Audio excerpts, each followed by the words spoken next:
If you use the terms red-pilled, based, looks-maxing, and even names like Chad and Stacy, you may just be a violent extremist. At least that's according to the FBI. It turns out the FBI has a secret list of flag terms that it uses internally to possibly indicate an individual's involvement in, quote, violent extremism. This was revealed in documents obtained by the Heritage Foundation's Oversight Project. It's not just specific phrases that the FBI is watching out for, but also certain words like cell, which is short for incel or involuntary celibate. According to the FBI, this online community of men believes that they can't attract women, and as a result, they're involuntarily celibate.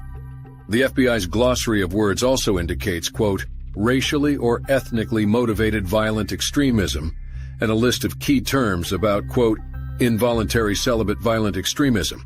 The Oversight Project has tweeted about the FBI's documents, expressing concern about how the FBI equates protected online speech to violence. Here are some highlights of the common internet terms the FBI thinks could be a sign of extremism.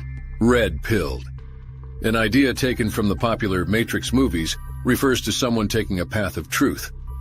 But according to the FBI, it could indicate someone who has racist or fascist beliefs. Chad.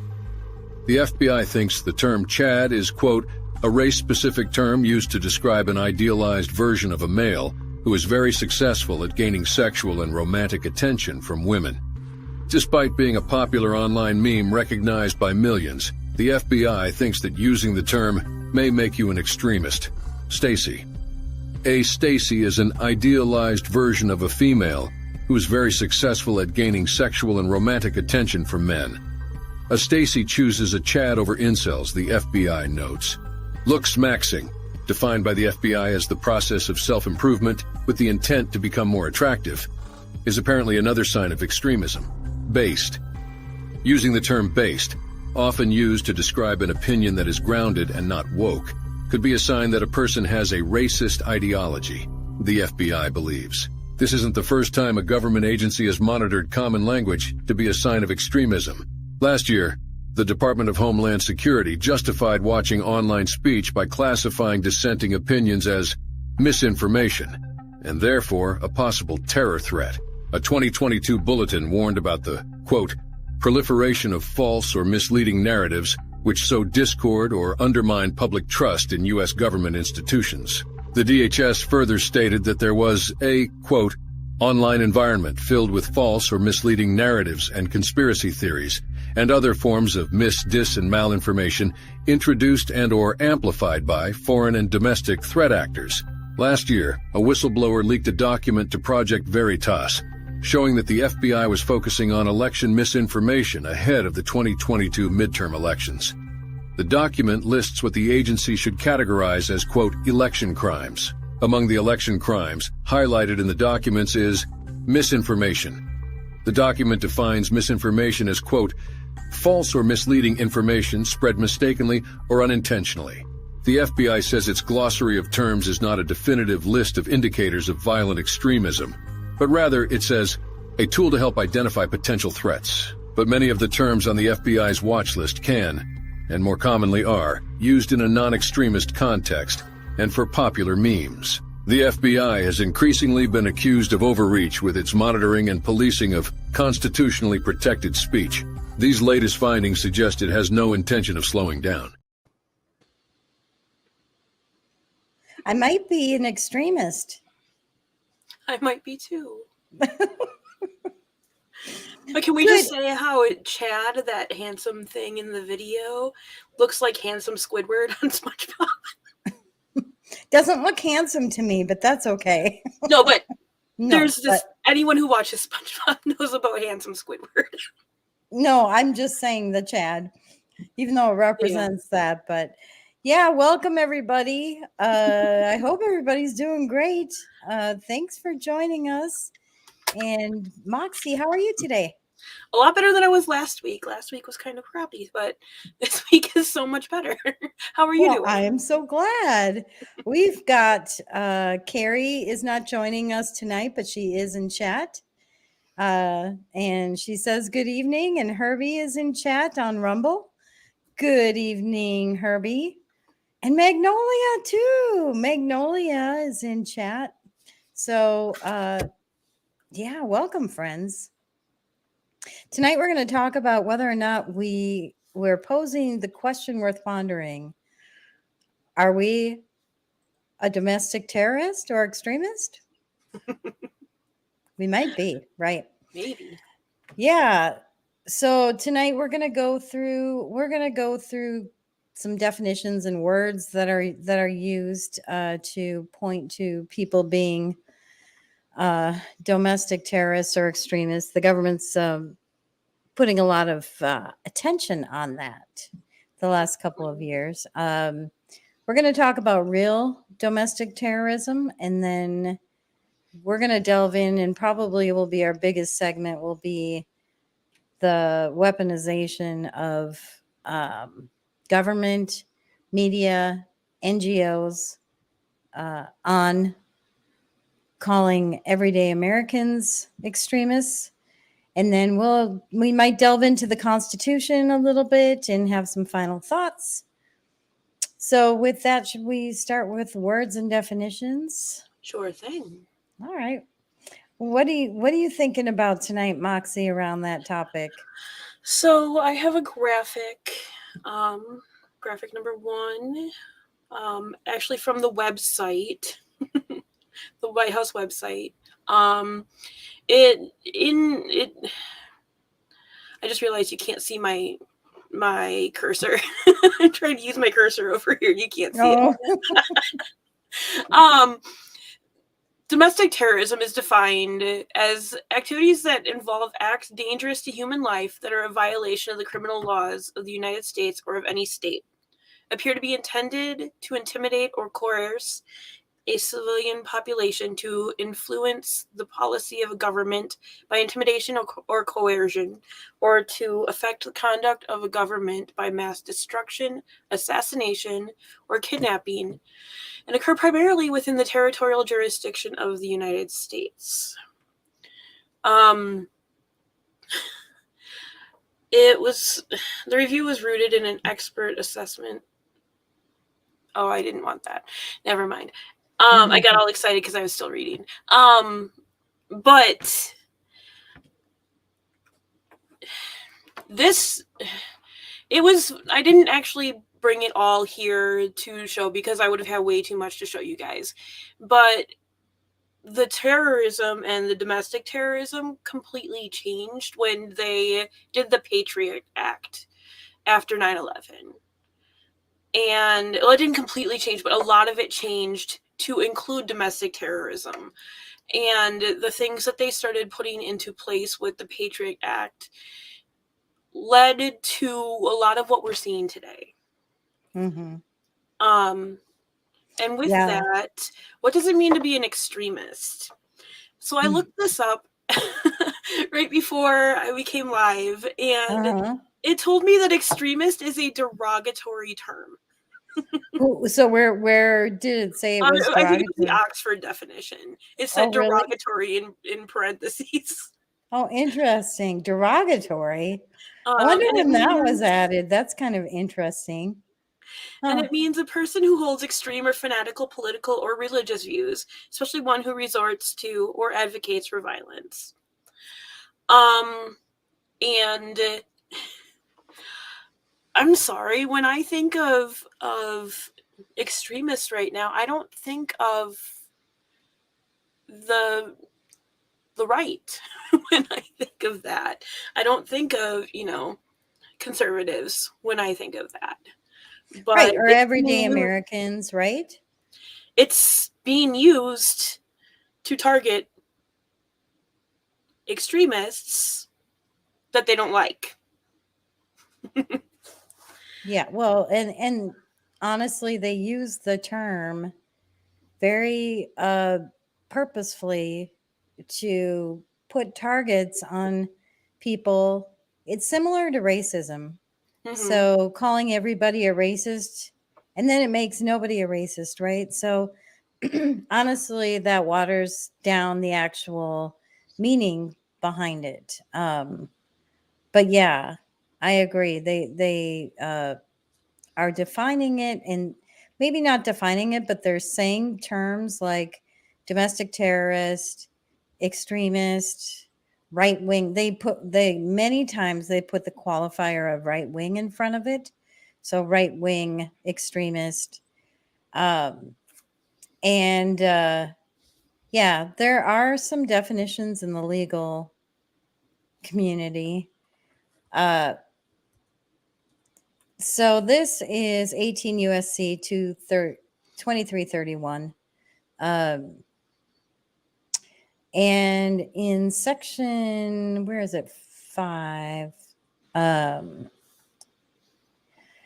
term domestic terrorism means activities that involve acts dangerous to human life. So just remember that. So that's something that could cause somebody to die, right? Dangerous to human life, that are a violation of criminal laws of the United States or any state. So number one, you're breaking the law. Second is that you could cause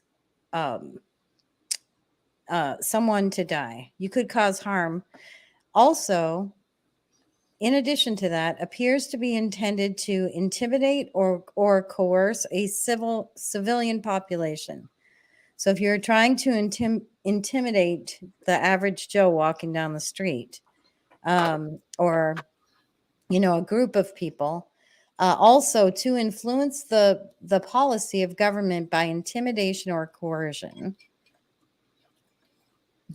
and to affect the conduct of a government by mass destruction, assassination, or kidnapping, and occur primarily within the territorial jurisdiction of the United States. All of those are ands, those are not ors. All of those are in place as far as the legal definition of domestic terrorism.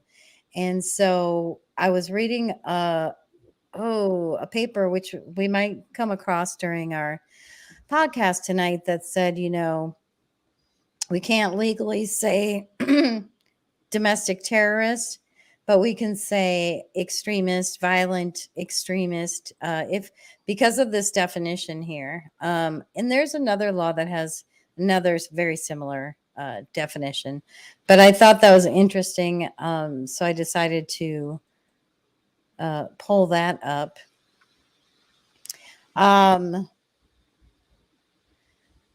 So the National Defense Authorization Act called for the development of standard definitions on terminology relating to domestic terrorists, and for tracking domestic terrorism. And they've got the same thing here. And this is the FBI's definition here, which refers to that code that I just referenced. But also there is 6 USC 101, says it involves an act that is dangerous to human life or potentially destructive of critical infrastructure or key resources, is a violation of, this one is very clear. It has an and instead of, it doesn't have an or, is a violation of the United States laws of the United States or any state or subdivision of the United States, and appears to be intended to intimidate, coerce a civilian population to influence the policy of government by intimidation or coercion, and to affect the conduct of government by mass destruction, assassination, or kidnapping. So they're using the same terms. This one just is more clear because it includes the word and after each item. So yeah, I found that interesting, rather than the dictionary definition. It's like, okay, how does the government define what extremism is? And it's interesting that they're just using the term domestic terrorist. They're using the term extremist to describe some of the population. And even here in this United States Commission on International Religious Freedoms, it says, while universal definitions of extremism and terrorism do not exist, the USAID defines violent extremism as advocating, engaging in, preparing, or otherwise supporting ideologically motivated or justified violence to further social, economic, and political objectives. So the word violence is in here. And a lot of people have been referred to as, extremists or terrorists, which we will get to when we get to the weaponization part, who were not being violent at all. They're just expressing their opinions. Free speech. The other thing I have around this is Martin Luther King did a letter from Birmingham. Let's hope it loads. I had to go to the Wayback Machine because they scrubbed it from the internet. So Martin Luther King sent this to bishops, the rabbi, and some reverends. And it was a letter to fellow clergymen. And if I go to, I think it was on page 14, they called Martin Luther King an extremist.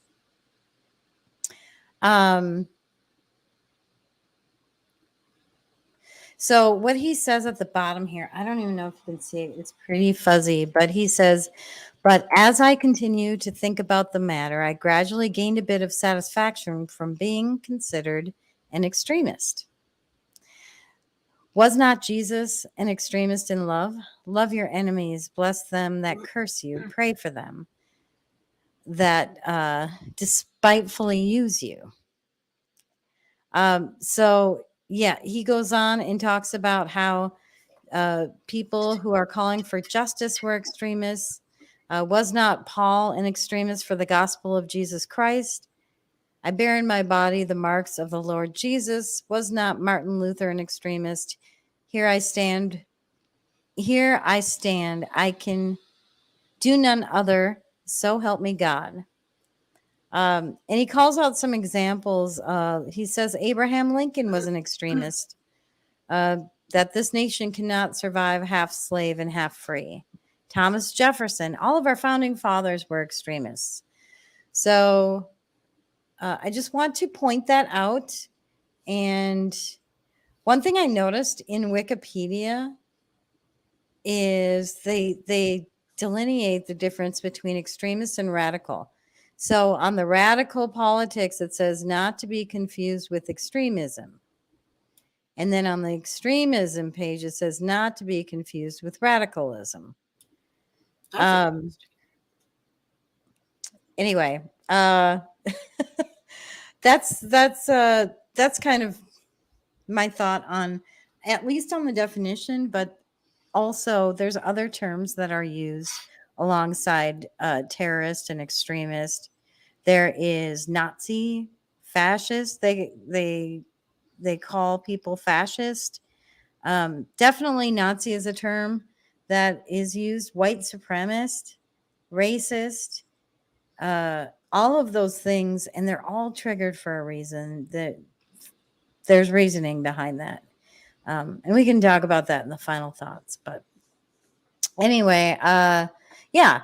So I don't know if we want to talk about some real examples of actual domestic terrorism. I think my video for section 2 will show us a little bit. Okay, yeah. Why don't we go ahead and play that? Let's play a video from Moxie. BLM riots and what they did supersedes January 6th in death 25-30 to 1. Yes. Damage to the city, it's not 20 to 1.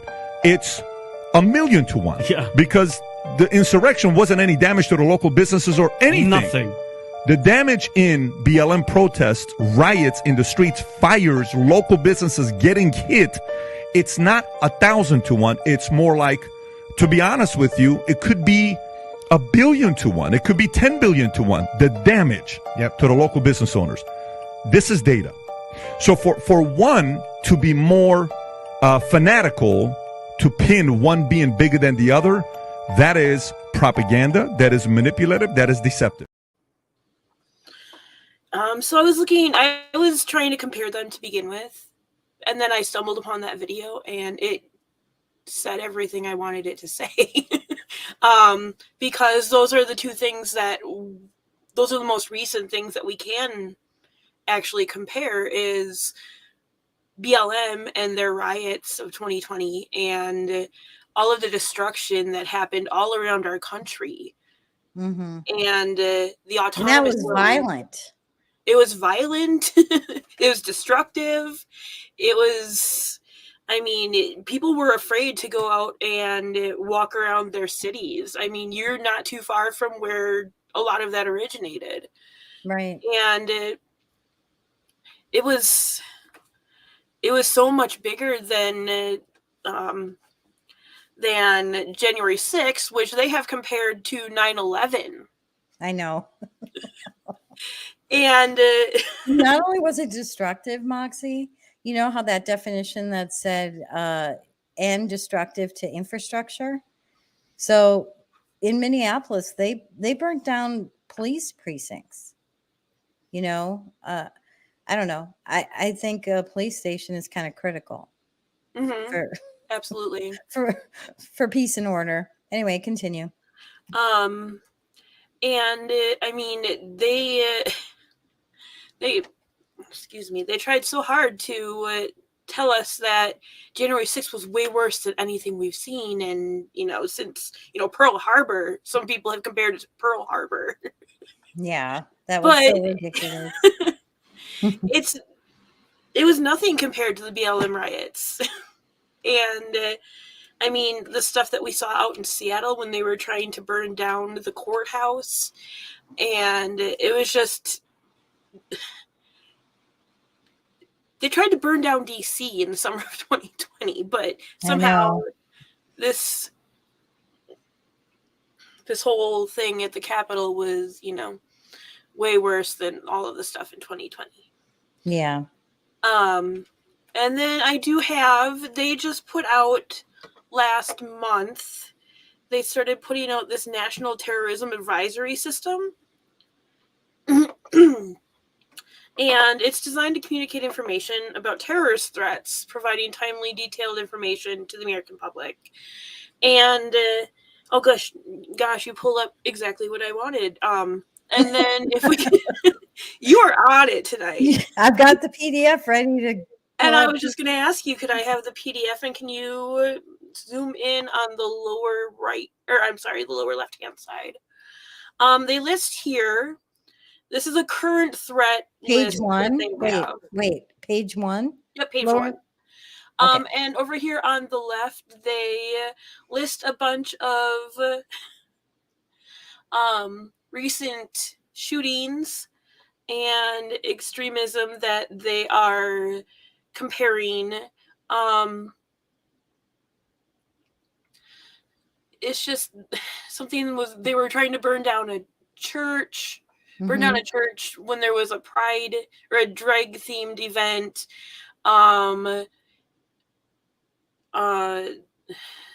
Electrical substations in Maryland that they were trying to attack. Like, none of these are the school shootings that should actually be on the terror watch list. Like, right. Those are...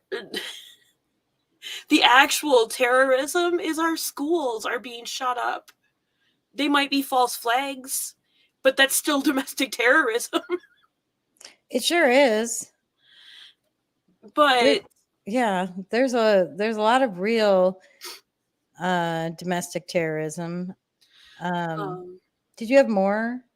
The one thing I want to say about this National Terrorism Advisory System, this was put out on May 24th, 2023, and this alert stays active until November 23rd, 2023. Like, they're leaving it active for 6 months. And that's the only thing that they've put on this so far. Yeah, that's so the bulletin will expire. Is like a warning through November. Mm-hmm. Oh, interesting. And then they list all of this other stuff on there that I wasn't really interested in. Yeah, how we're responding. But I just thought that was really weird. Yeah, definitely. And there's some obvious, like, real acts of terrorism, like the Oklahoma City bombing, which, you know, there's a lot of questions and conspiracy theories around that. Same with 9/11. And Do you remember that RV that blew up on Christmas a couple years ago? yeah, that was in Tennessee, right? I Yeah. think so, Nashville. Yeah. That sounds right. Yep. And the weird, I should have pulled that up. The weird speaker, like, message that was going out of the truck before. So like those are examples of real terrorism. And like the guy who plowed into a crowd at Christmas with his SUV, I would call that terrorism. 5 people died and 48 injured. Yeah, that was only like an hour and a half from here. Yeah. And like you said, some of the other, I don't have a New York Times subscription. That's okay. I'll just go. You know what I love about Brave browser is it gives you it in reading mode, so you can see the article and then all the pop-ups don't come. But anyway, yeah. So these are, you know, these are examples, and it's not just in the United States. Like, there are suicide bombers out around the world. This one was outside. Was this in Russia? And then many in the Middle East. Lots of stuff like that. And I don't know why I have this ungoverned. I think I was watching this show. So, but there's the Covenant shooter and the manifesto that came out of that's domestic terrorism. I mean, these are real people. Is that the one that they haven't showed us yet? What's that? Is that the manifesto they refused to show us? Yeah, I think they were worried that people would copy it, which, you know, I kind of get. I know I want to see it too. I want it released too, but I get that they wouldn't want copycats out there. And what about all the here? I've got a video. The Tennessee trans people who were protesting. You know, I think protesting is just fine, but once you get violent, it's no longer a protest. Oh, you mean the Tennessee insurrection where they, you know, were trying to go into... Oh, yeah, but the media didn't mind it so much as I'm sorry, but they told us that was the definition of an insurrection.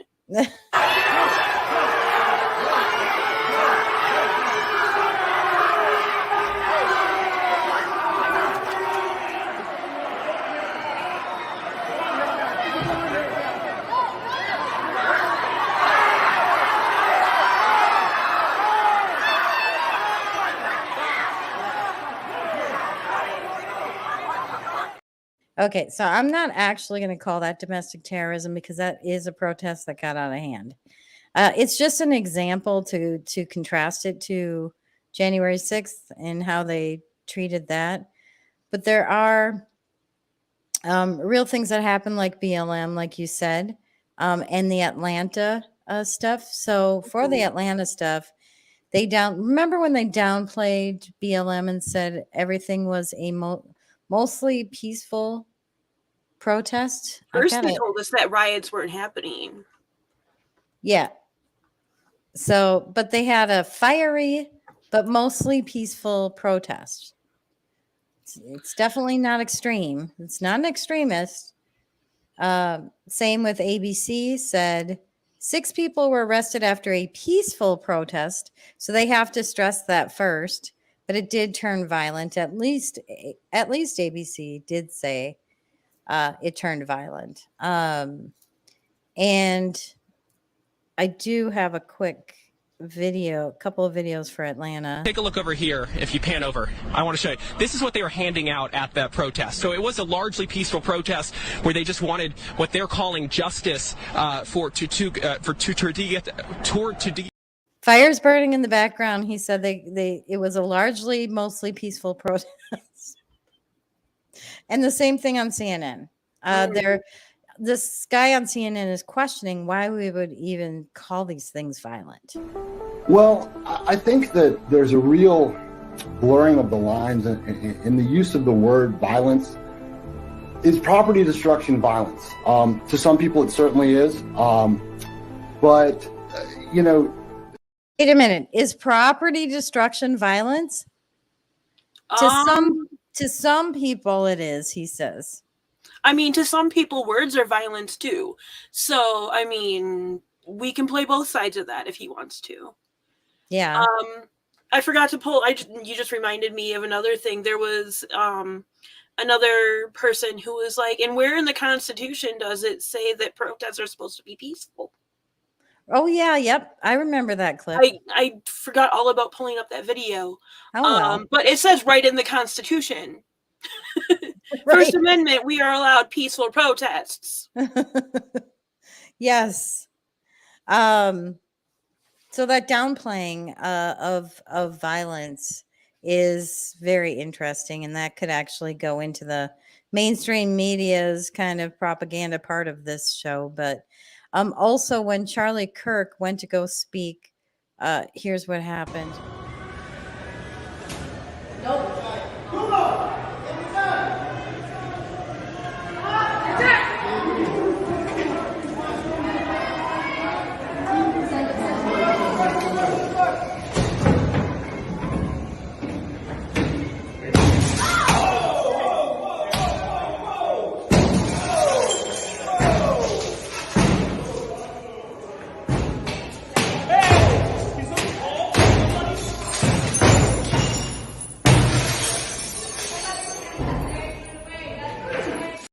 Cops are right there.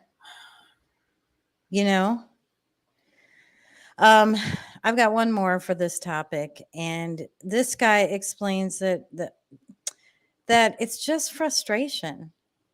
That's all it is. Frustration.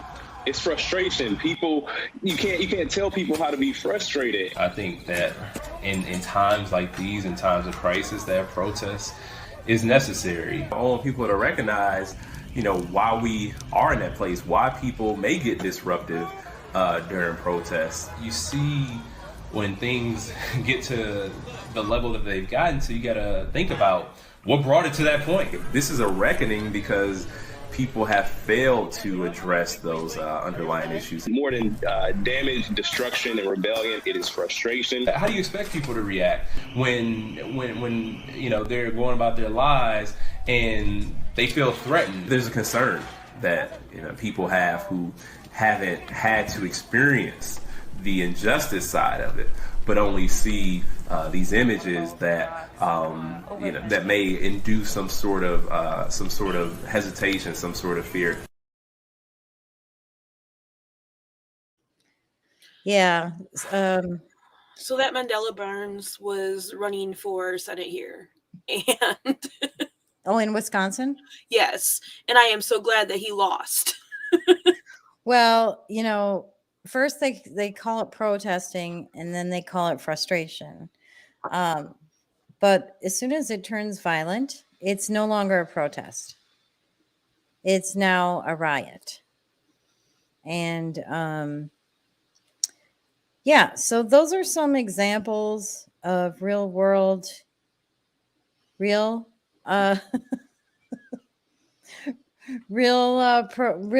domestic terrorism, if you will. I don't know that I would call riots domestic terrorism, but anything that is paid for, I would.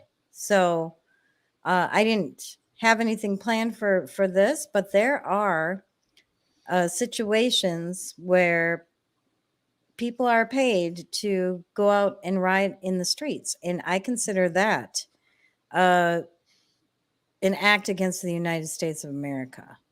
Absolutely, and we were told that Antifa was an idea. Right. which makes them, any less dangerous. It's true.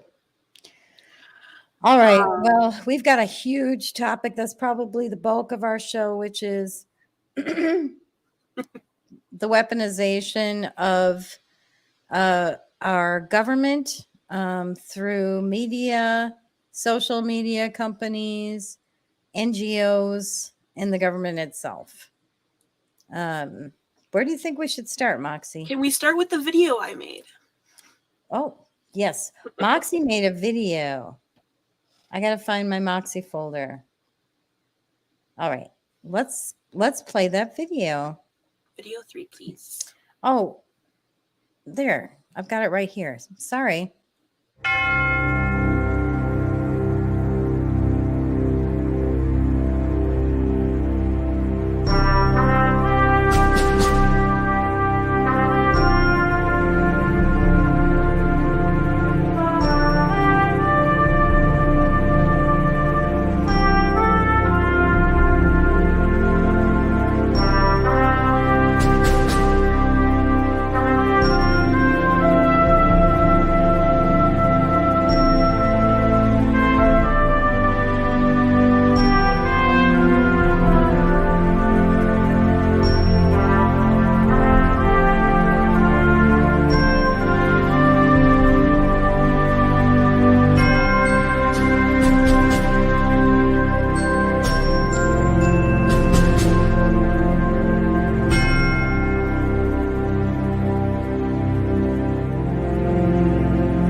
Good job, Moxie. I love that. That was a lot of fun to make. Did you have fun? I did. That's great. Yay. Clap, clap, clap. Thank you. So, I mean, any of those things, I think I'm hearing an echo. Maybe I got too loud. But any of those things could qualify us as domestic terrorists or domestic extremists. So I guess we're both on that list because I know for a fact. Yeah, I made the list according to that video. I made it. Mm-hmm. So some of the actual headlines that we've seen. Concerned about your child's school, you might be a domestic terrorist. Newsweek put that one out. Good old Newsweek. Jihadist plots used to be United States and Europe's biggest terrorist threats. Now it's the far right. That was NBC News. I might have some similar ones I'll pull up while you're calling those out. Go ahead. NPR put out this one, and I laughed so hard just reading the whole article. How extremists weaponize irony to spread hate. And in this one, they specifically talk about how someone will be like pointing out violence and stuff, and then point immediately to, or like try to make a joke out of it. And because it was the left doing it and not the right. And then in this article, they specifically point out memes. Oh, which one is that? That was the NPR meme, or the NPR one that I was just talking about with the weaponized irony to spread hate. Yeah. That's so funny. LARP. Yeah, I had a couple of articles too, like feds now say right-wing extremists responsible for majority of deadly terrorist attacks. Online right-wing extremists amp up anti-LGBT rhetoric during Pride Month. So it's all right-wing. Right-wing extremism. I'm trying to click on a link and it's not going there, but some of the Wayback Machine ones are loading up slow. But anyway, continue. Sorry. The jihadist plot that I was talking about before, that one was from 2020 when they first started saying that we were extremists on this side. So Oh, that. they've been saying it longer than that. If you think Yeah, that, but and then I forgot to pull up the picture for this one too, but it had a really cool like Nazi signal or the Nazi hand thing that they were doing. Like they had to make it all red and the whole Nazi thing, like because that's what they do to us. yeah, for sure. What else have you got? Yeah, I've got I'm just making sure I didn't forget something of yours. Oh, that's your video. Okay. No, I've got a ton. I've got a little too much. So no, but okay, so Project Veritas, they when James O'Keefe was with them, they exposed the FBI's extremist categories and kind of things to watch out for who might be a violent extremist, making that a little bigger. So some of the symbols, it's kind of interesting, like the Punisher skull. So a lot of us use that in memes a lot. And they've got the a black flag and anarcho-capitalism. I don't think I've ever seen this. But we do the don't tread on me quite a bit. And then the Liberty Tree, if you can believe it. The symbol of the Liberty Tree is something to watch out for extremists. Betsy Ross flag, if you can believe that. This is the FBI saying to, flag people who use these symbols, Revolutionary War imagery. So if you know, a lot of the patriotic folks that are constitutionalists, constitutional conservatives, go back to our founding days, talk about them, and reference a lot of this stuff. And common phrases and references. So if people post this kind of stuff online, they watch for this, or if people talk about this stuff. Here's one: when tyranny becomes law, rebellion becomes duty. We are everywhere and expect us. I will not comply. All enemies, foreign and domestic. Like, these are basic. All enemies, foreign and domestic. That's part of the the pledge that our military takes. Yeah. The tree of liberty must be refreshed from time to time with the blood of patriots and tyrants. I became unreasonable is another statement they look out for. His name was Duncan Lemp. A well-regulated American militia. That's right. Amendment. Right in the Constitution. Like, that's a Second Amendment. Do you know that the Constitution, though, has like a banner over it now to like? Yes. Actually, because it's sensitive content. Yeah, sensitive. It was marked as sensitive content by, where was that? At the National Archives? Mm-hmm. I think so. I can pull it up while we're chatting here. But and then violent extremists consider the following individuals to be martyrs. Look at who's on this list. Ashley Babbitt. Ashley Babbitt was shot. She was. And killed at the Capitol on January 6th by a Capitol police officer. Murdered. Yeah.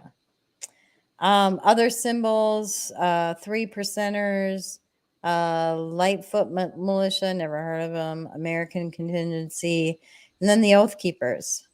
So, significant events. Oh, go ahead. Does that say that there were FBI people in the Oath Keepers? Because there were. I don't believe it says that here, Moxie. But that came out in court, so they need to update this. Exactly. Significant events that violent extremists may reference: Ruby Ridge or Waco. Notable attacks or criminal activity that inspires them. inspires. Timothy McVeigh. We were already talking about him today. Yeah, the Crusaders, Stephen Carrillo. And then they have a list of things. These are timelines of key events of violent extremist history. You know what they did? They put individuals, including some MVEs, participated in the siege on the U.S. Capitol building. First of all, it wasn't a siege. Second of all, it says individuals. And then it says including some violent extremists. So not just the violent people, but individuals. You catch that there? So I just think this was a great find by Project Veritas. It was. Yeah.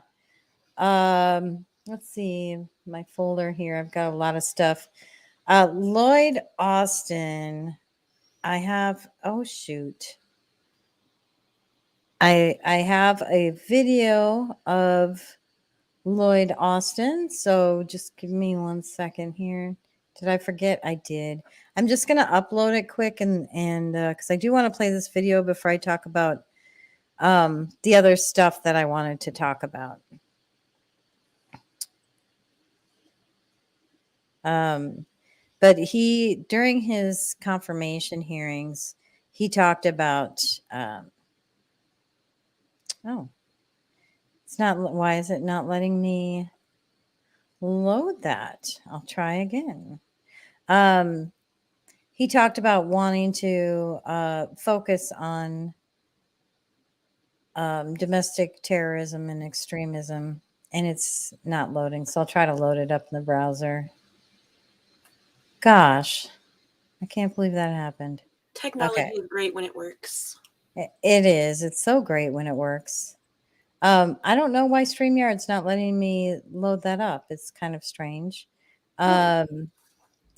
So I'll just copy paste my URL here and we'll listen. Well, thank you, Mr. Chairman, Ranking Member Reed, and members of this committee. I'm grateful for your time this afternoon, especially during these momentous days. And it's not playing, so never mind. So I'll just pull it up. But he basically said he wants to rid our ranks of racists and extremists. And what that really means is anyone who doesn't agree with the agenda that we just called out, how, well, there's more to show about how normal people are are being labeled as extremists. So they were doing this in the military, and I think they did it through a few different ways. Number one, they started finding out if anybody was a part of any type of group, what they posted online, and weeded out that way, but also then mandated, like the vaccine, to weed out the ones who wouldn't comply, which is mostly some of those conservative folks who don't want to have vaccines. And now with some of the trans, the LGBT stuff they're putting in there, they're making, they're allowing anybody who's trans to shower with whatever they identify as. So a lot of women are having to shower with men and stuff like that. So I think there's a few different ways they're ridding the ranks of what they call racist and extremists. Shortly after this, when he was confirmed, he ordered a military-wide effort to address extremists in the ranks. So he did over the next he did a 60-day kind of stand down, like stop everything you're doing and we're going to weed people out. This included people involved that were at the Capitol on January 6th. So people who were pro-Trump, basically. So I found that kind of interesting. And then there's a headline here that Biden keeps turning his political enemies into terrorists. The New York Post has been doing fantastic journalism on this topic. But if you look, do you remember the people who threatened the Supreme Court justices? Oh, yeah. And vandalized churches, firebombed pregnancy centers? He is not calling them domestic terrorists, but but the labeling of parents concerned about their children were considered as terrorists. And I'm actually going to go down to that folder because where are my parents here? The National School Board Association sent a letter to Joe Biden. I had to go the Wayback Machine because they deleted it off their website. Whoops. But basically, where is that part of it? Here we go.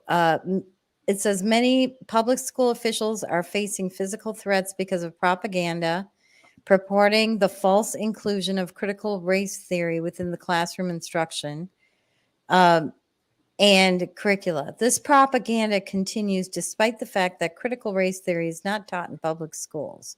So they're calling, first of all, they're calling that propaganda. Second of all, they're saying they're facing physical threats based on that.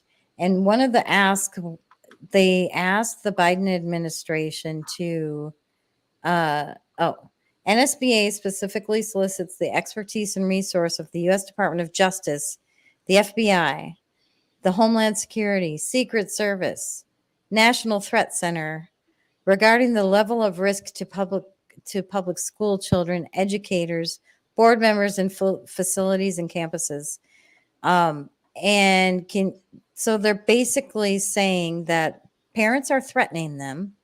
They call them threats and acts of violence because people are speaking out at public school board meetings. So what happened after that? Let's pay attention to the dates. This is September 29th, 2021, right? Merrick Garland, this is reported not even a week later. Merrick Garland calls the FBI to counter reported threats against school staffers. So Merrick Garland sicked the FBI on these parents. And there was a ton of backlash. So that was October 5th. And then just on October 26th, he got so much backlash that he had to stop it. He had to back down.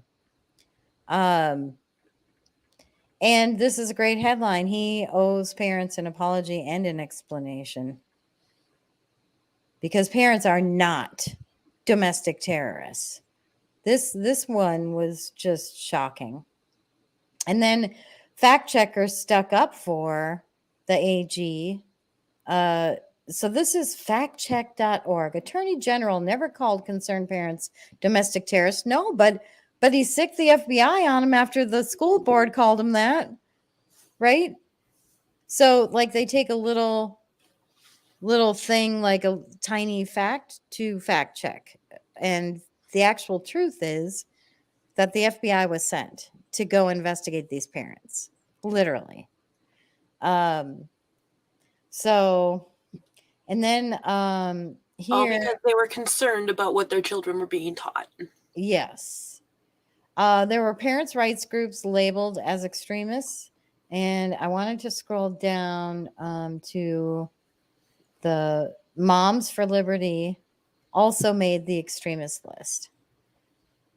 So everyday Americans basically are under the watchful eye of our government.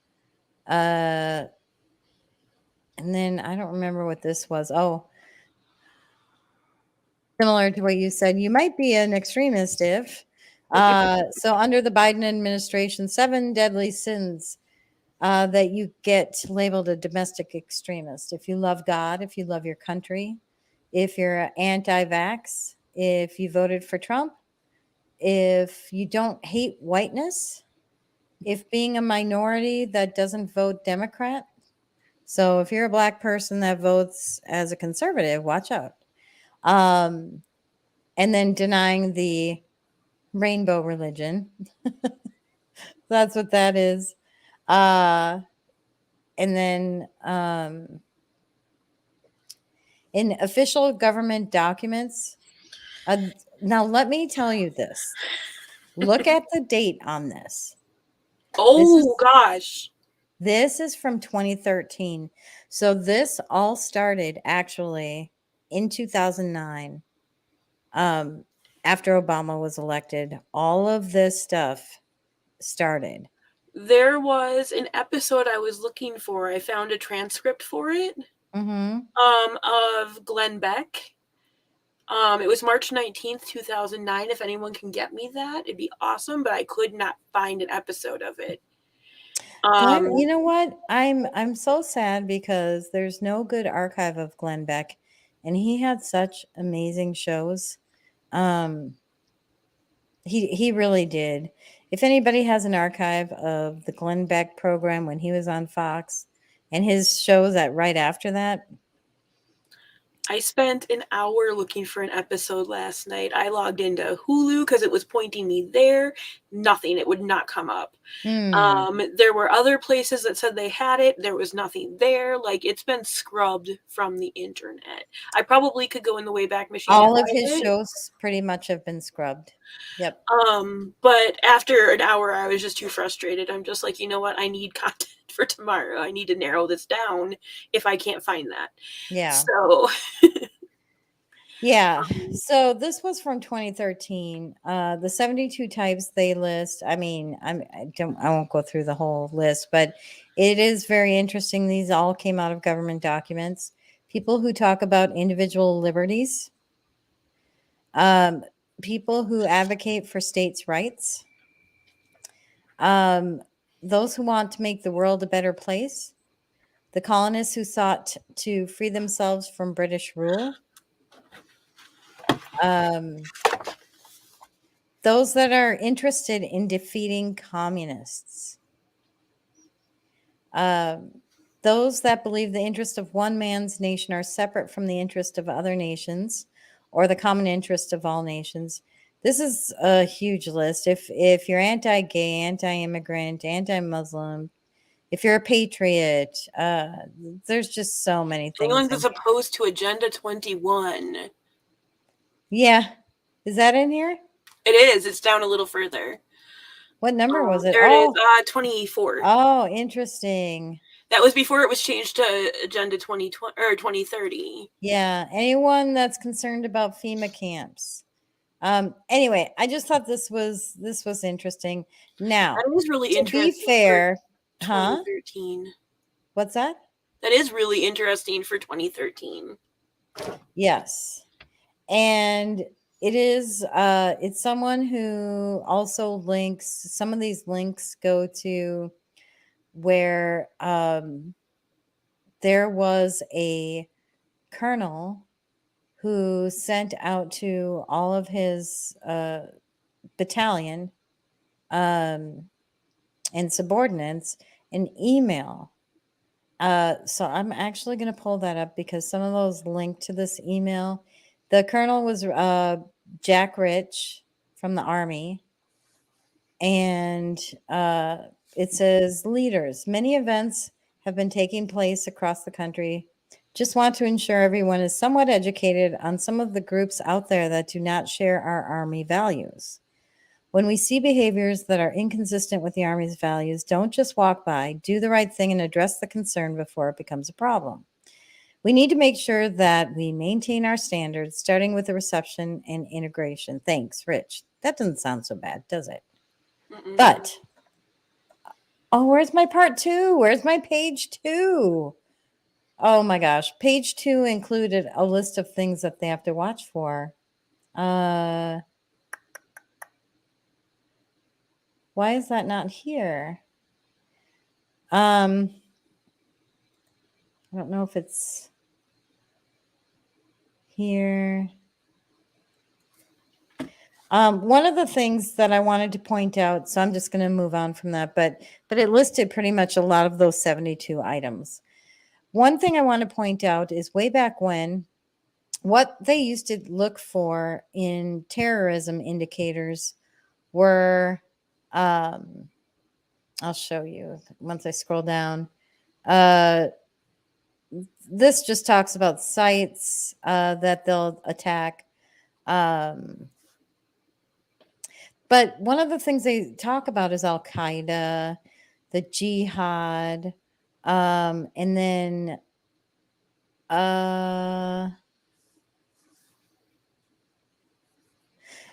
what to watch out for: people who are gathering information about the enemy, land, installations, and neighbors.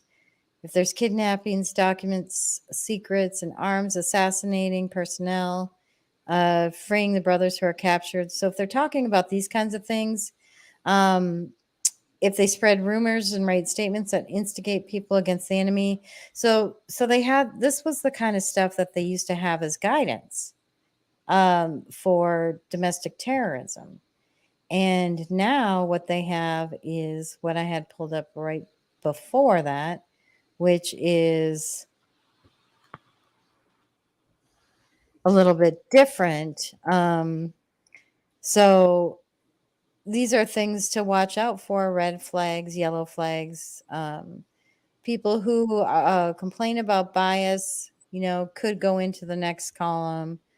If they exhibit behavioral shifts, if they're socially withdrawn. So some of these make sense. Are they frustrated with mainstream ideologies, though? Like, who isn't?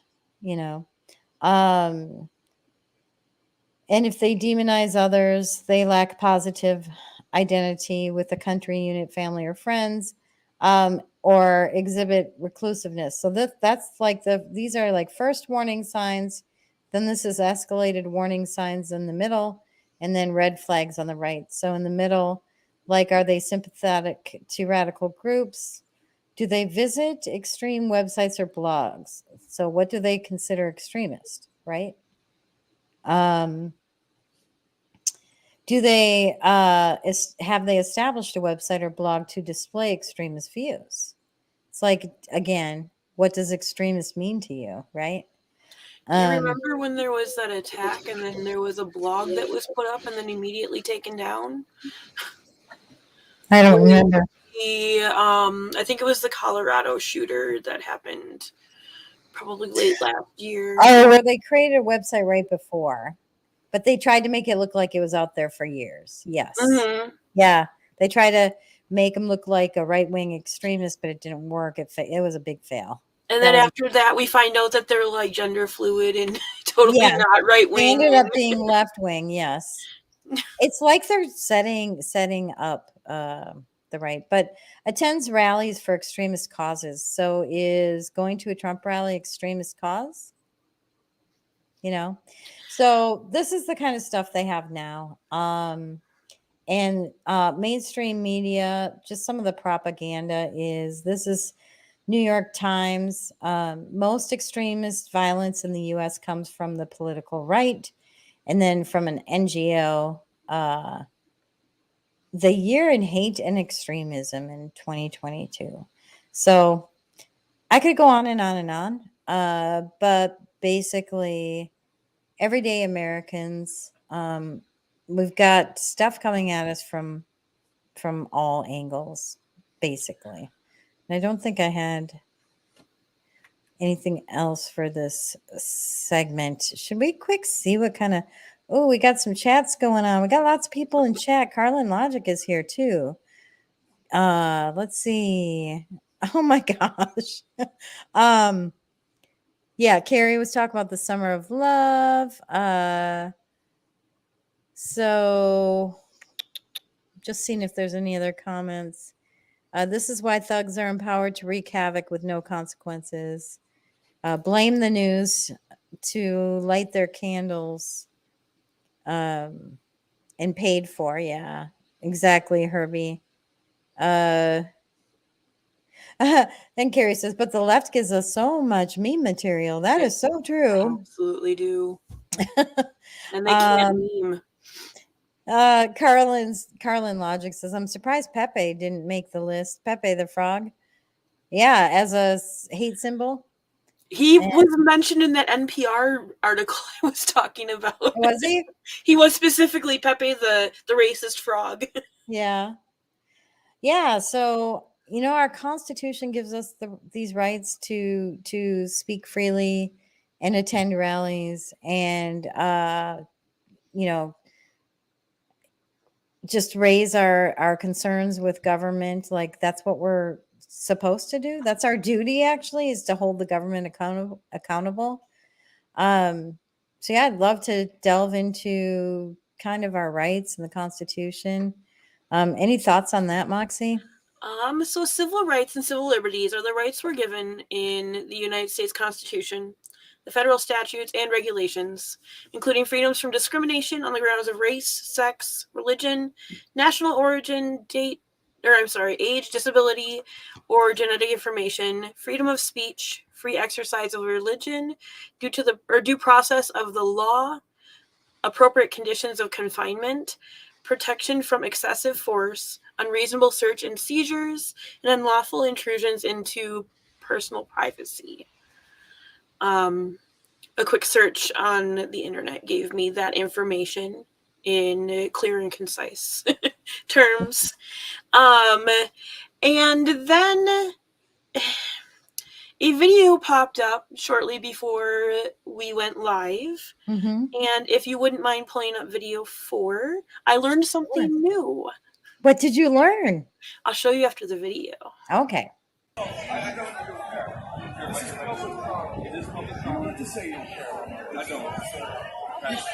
Guys, this is public property with respect.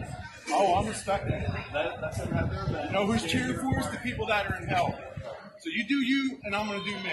This is public property. You. God is not. That's it. Grab this one. Getting this on film. Can I give him my bag while he stuffs him? Joe, I'm going to need you to go to 128 North. And they're clapping. Brothers, man. I cannot believe I'm watching this. Altar.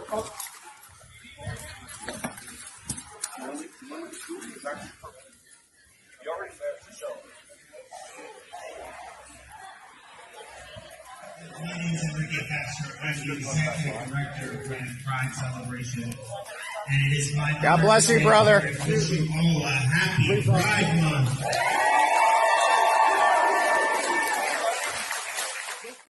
Looking at that, it said the color of law. Mm-hmm. And this guy was arrested because he was preaching. He was peacefully protesting and reading Bible verses. Right. Okay.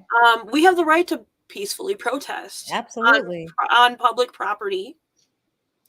Fun fact, did you know that the Secret Service used to have a protest zone when they were, doing like rallies and stuff? They'd put an area where people were going to protest, and they were told they can't do that anymore because people have the right to protest and you can't just segregate them off to the side. Yeah, a lot of cities require like a permit for protesting, and you honestly don't need it. Yep. So that color of the law, or color of law, color of law refers to the appearance of legal authority or an apparent legal right that may not exist. The term are often used to describe the abuse of power under guise of state authority and is therefore illegal. So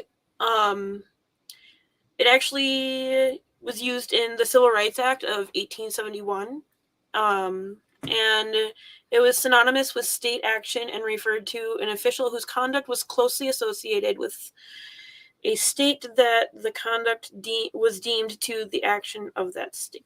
What? That doesn't make any sense. Okay.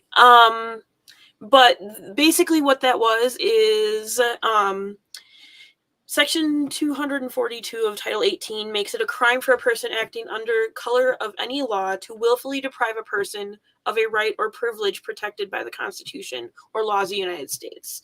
So he was lawfully protesting there, Yeah. and the cop should not have arrested him because he was doing nothing wrong. Mm-hmm. So I didn't know that color of law thing was like I didn't realize that like there was actual stuff that we could cite. Yeah, and honestly, you're not required to. That's interesting, though. I don't know that I'm very familiar with the color of law. Yeah, it specifically comes up as deprivation of rights under color of law. Okay. And I can So, send you that stuff refers to afterwards the if you wanna appearance look. of legal authority or an apparently legal right that might not exist. So, is that the authorities saying they have the right to do something? That was the cop arresting him. Okay, and they called out color of law to him. Yeah. Gotcha. So that we have the right to peacefully protest. Mm-hmm. And there's absolutely nothing wrong with that. That cop was wrong to arrest him and He was take him away totally the wrong. way he did. Yeah. And I just thought it was really kind of serendipitous that it showed up right before we were going to go live for this. Yeah, for sure. Because I hadn't pulled up anything for this section that I wanted to actually show, but that just popped up. Yeah, one of the things I noticed in some of that research where they talked about things to watch out for people who are extremists are people who are anti-government or think the government is overreaching its power, and anybody who talks about our rights to overthrow the government. Mm-hmm. And it's interesting because that's literally in our founding documents, like in the Declaration of Independence. I think it says it's not just a right, but it's our duty to overthrow any tyrannical government that gets out of hand. So, it's our job to keep our government in check. It is. And, we have a First Amendment right to free speech, to protest peacefully, and not break any laws. So to practice our religion out in the open. Yeah, to practice our religion. So people who are religious are called extremists as well. And I think there's a lot of slippery slopes that have gone down the past 10 years, actually. Maybe even 15 years. Mm-hmm. To be honest, the last 15 years. And honestly, it's us as a people who need to know what our rights are. I highly recommend you go read the Constitution. It's right out there. I'll pull it up. And then that's the other thing, is anybody who is for Second Amendment rights also are considered extremists. But right here in the Second Amendment, a well-regulated militia being necessary for the security of a free state, the right of the people to keep and bear arms shall not be infringed. And that wasn't for hunting purposes. That was to protect themselves from a government that gets out of hand.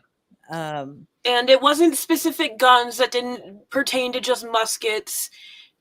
Arms. No. We are allowed to keep and bear arms, meaning weapons. Yes, exactly. Because our founding fathers were smart enough to know that weapons were going to change over time. One of the things called out as extremists is we the people. And that's like the first words of our Constitution. So there's definitely an attack on our Constitution. We have the power, though. I do want to I want to go here quick. The 10th Amendment. Anytime I see the preamble to the Constitution, I kind of want to sing it because we were made to sing it in 8th grade. The preamble, you were meant to sing it? Really? Interesting. Anybody else have to sing that in class? Was it just me? I never had to sing the preamble. I don't even know what the tune is. Do you want to sing it I'll for us? sing it for Moxie? you afterwards. Are I'm you not sure? a singer. Okay. The 10th Amendment is one of the most important to understand, that the powers delegated to the United States by the Constitution, nor prohibited by it to the states, are reserved to the states respectfully, or to the people. So the government overreach is definitely there. I think there are a lot of laws that are probably unconstitutional. And we can't let them attack us and call us extremists, to be honest. And that's all I have really on the Constitution, except what was this that I had ready? This was an example of a law I think is unconstitutional. Whoever knowingly or willfully advocates, this is the what is this law called in layman's terms? I forget, sedition or something. But whoever knowingly or willfully advocates, abets, advises, or teaches the duty, necessity, desirability, or propriety of overthrowing or destroying the government of the United States or the government of any state, blah, blah, blah, blah, blah, by force or violence, or by assassination of any officer, any such government. Obviously, assassination should be considered illegal.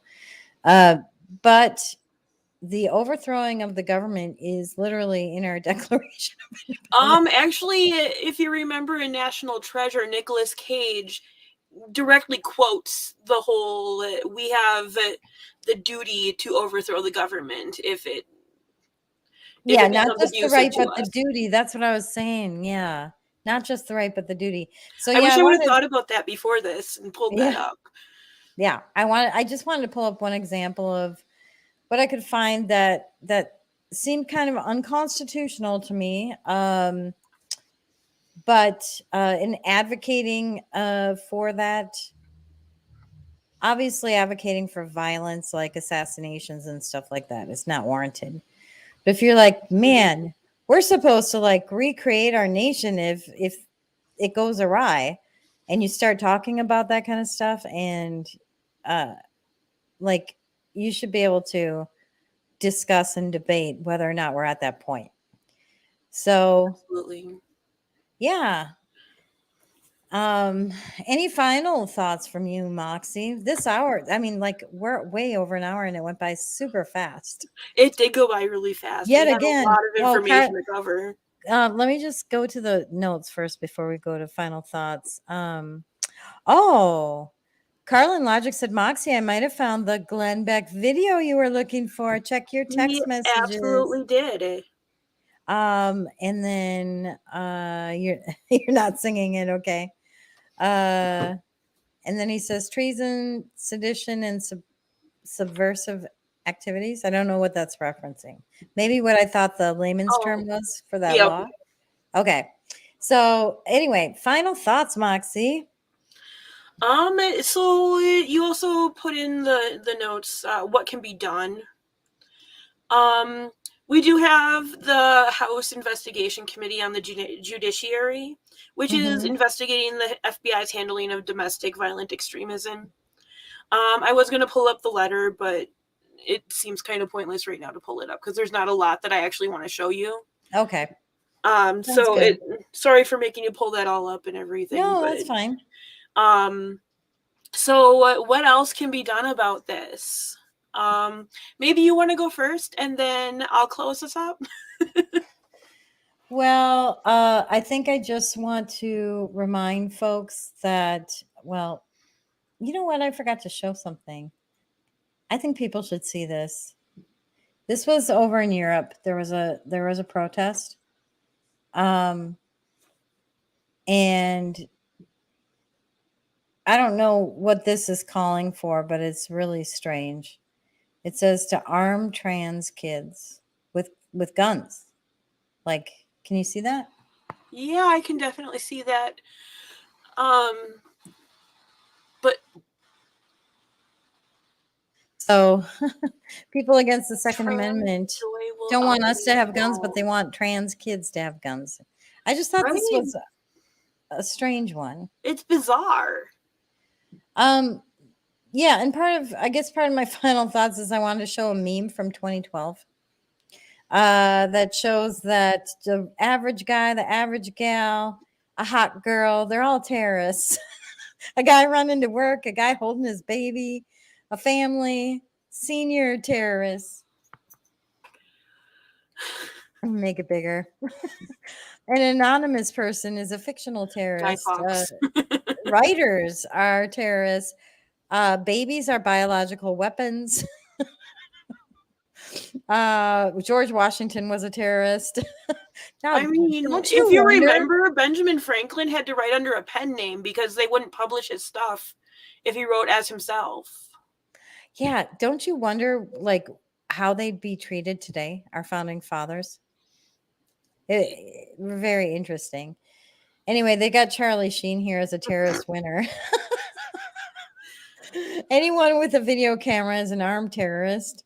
A tent, somebody in a tent is a tent of mass destruction. Terrorist propaganda includes anybody waving a flag that says "We the People." ET on the bike. Extra terrorist. I can't say. I'm trying to say extraterrestrial, but it's just extra terrorist. Communications, like a bell, a freedom bell or a church bell would be terrorist communications. Anyway, I just thought I'd share this, but there's a quote at the end that I actually thought was interesting. Frank Zappa is very interesting. I was watching a bunch of interviews from him, and he was very anti-government. But it's funny, he complained about the conservatives back then, wanting to complain about rock and roll and stuff like that. But this quote says, "The illusion of freedom in America will continue as long as it's profitable to continue the illusion. At the point where the illusion becomes too expensive to maintain, they will just take down the scenery, they will pull back the curtains, they will move the tables and chairs out of the way, and you will see the brick wall at the back of the theater." Now, if that doesn't tell you we're in the Matrix, I don't know what does, but clever quote by Frank. Yeah, what are your final thoughts, Moxie? So, what can be done was the question that you asked. And I thought about this a lot. And when I was doing some research yesterday, I found that there was a book that was going to be released today. And I was super excited about it because it's called Domestic Extremist. I'll pull it up. And it's by Peachy Keenan. And she actually she did the audio version of her book. And is that making it's gonna stop? I wanted to try to. Here it is. Can you pull up the description? Yes. Under the read more right there. Just trying to make it a little bigger. So I started listening to her book right away this morning when I opened my eyes because it was in my inbox. I pre-ordered yesterday. But in this house, we believe parents are the bosses of their kids. Babies are good. More babies are better. Two sexes are plenty. Your career is overrated. Feminism is how the unpopular and undateable cope with life. Mainstream American culture destroys families. We are going to win. We're in a culture war. And I'll leave it there, but I just loved her. In this house, we believe. Yeah, I like that. And we are going to win. Like, let's have that as a takeaway. We are going to win. So know your rights. Keep being an extremist. Make babies, lots of babies. Raise Be your proud. kids Be a to proud do the same. extremist. You know what's funny is they keep throwing labels at us, and we keep turning it around on them. We made Own woke. it. Yeah, we made woke a bad thing. Do you know how we were? Or do you know how we win this? Ultra mega. Do you know how we win this? We become more domestic. She says this in the book. Become more domestic. You know, love your family. Spend time with your family. Eat family dinners. stand fast in your faith. Yeah. Store your prepping stuff. Be ready for anything. But on top of everything, just keep doing what you're doing because they're afraid of us. That's good advice. So it's a good book. You recommend it? I do. I'm about a third of the way in, and I absolutely love it. I didn't want to put it down. Like, I'm listening to it, and then my roommate starts talking, and I was mad that I had to pause it because he was It just talking came to out me. today. Yeah. So, well, it's so good. It's so good. This was definitely a jam-packed show. We had It a lot. was. It's a lot. There's so It was, and we could probably talk for hours and hours and days, and I had to edit out so much stuff that I had. It was so much. Yeah, I had fun with you though tonight, Moxie and Carrie. We missed you. I hope. Did, but thanks for being in chat and helping out. Yeah, and also yes, thank you for being in chat and helping out, Carrie. And if you guys like this show, please subscribe, hit the like button. It just helps. Like it, if you hit the like button, it makes other people like see it more. And share it with your friends. And share with your friends, especially your domestic terrorist friends. Yeah, we want to build up our audience. Actually, it's growing. I'm so happy. It is. And I appreciate everybody who watches. I would love feedback. Moxie, I'm sure you would love feedback too. Absolutely. And Carrie, on anything we can do to improve it, or even if you have show suggestions, you can reach out to us on our social media, or here I'll show our social media tags here, or just comment on the video. We would love constructive feedback. So, all right, well, Moxie, I hope you have a good night, my friend. I hope you do too. Thank you, everybody, for coming. All right, have a good night. All right, bye. Bye.